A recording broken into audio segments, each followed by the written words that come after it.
Moving on to our next segment, standout Kapow! moment of the week. Pen on page. I Hot next damn.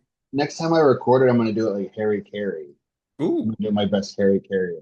So wow. watch out for that, listeners. Whoa. You see, this is why there's value in this show. People have Yeah. things to look forward to every hmm week. hmm This is where we talk about our favorite panel page. We like to focus on the arts. You can look at it on AIPTcomics.com on the podcast post or go to the YouTube and watch it there. What was your favorite panel page?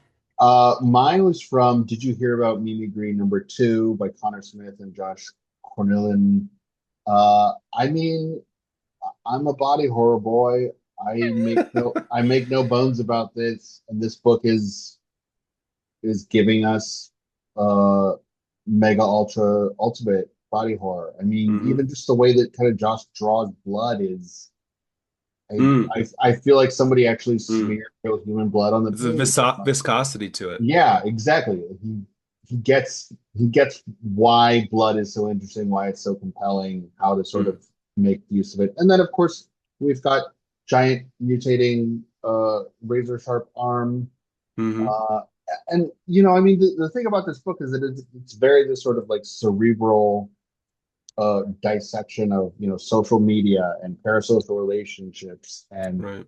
all this sort of like thoughtful intellectual stuff, but then we still get a moment like this that is like weird mutant kaiju explosion of action, which doesn't feel kind of out of pace with the story. It's just kind of a new dimension. And so I think it's like it's the story kind of growing in real time and showing us kind of its true scope, on top of just being like very satisfying if you happen to like blood and viscera and mutants. So I like that this moment feels earned in that way, and that it's the book kind of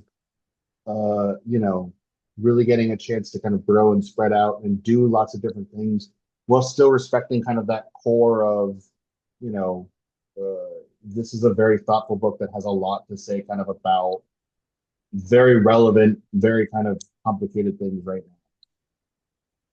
Yeah, no, it's really I think what also makes it so striking is the stark black Mhm. background. It Yeah. really lifts up the art. You don't need like a detailed background to make your No. focus is and the lighting on the shoulders and the head is quite good too. Yeah. It's all just great. And again, I think he plays with detail really well. Like the right things are emphasized and everything else is kind of de-emphasized in a really interesting way. That's I think that expresses a certain kind of humanity that's really interesting in a Mm-hmm. moment like this. Yeah, the glasses are good too. The way that you can see the eyes through them. It's hmm well done. My favorite page comes from Operation Iron Coffin #1 by Kenny Porter and Tyrell Cannon. This might have been in my top two. It's close because it's so damn fun. Grindhouse, action, violence. But I've been talking about how strong this vampire Dracula guy is in this for months since I read it. I I just what we have here are Nazis getting just totally annihilated by him, and he's making it look easy as if they're like puppies or something. Grabbing a guy's head who's running full force at him with a hammer, or actually I think it's a mine or a bomb, Yeah, I think it's a grenade. and then just crushing his head by the grip alone, and then kicking him so hard his body is removed from his head. There's other panels in this. I think it's even this fight scene where he's like slashes his arm like you would see in the Invincible cartoon or comic, and it's so fast that it's like the neck or the bone and blood is just like it's like jello. It comes off so fast. And but yeah, I just think Tyrell is just crushing on how strong Dracula is. And you don't even see this in superhero comics. Obviously, you can't show people's heads getting ripped off like this in most superhero comics.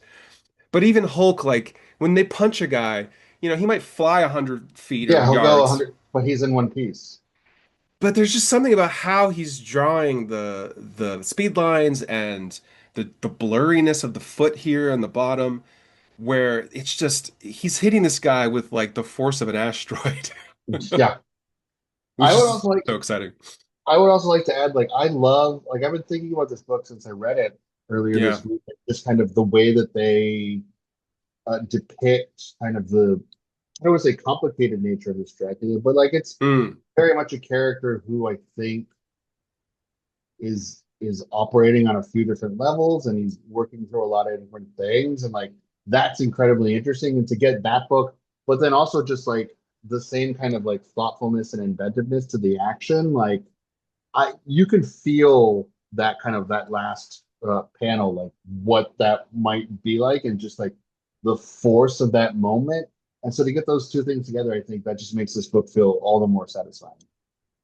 I can't wait for the next issue. Yeah, I'm They're good. jazzed. They're gonna raise the. I mean, this issue is like this is his power level. Now let's see him fight Yeah, something that's that's almost as powerful as him, probably. going to be great. Man, we're just two gore boys trying to Two gore. make a Ooh, living in this world. that's a new podcast idea. That's The Gore the Boys. gore boys. Well, there's only one episode we gore each other on camera, and that's it. Which is, yeah, we just murder each other in the worst. Yeah, I'm down.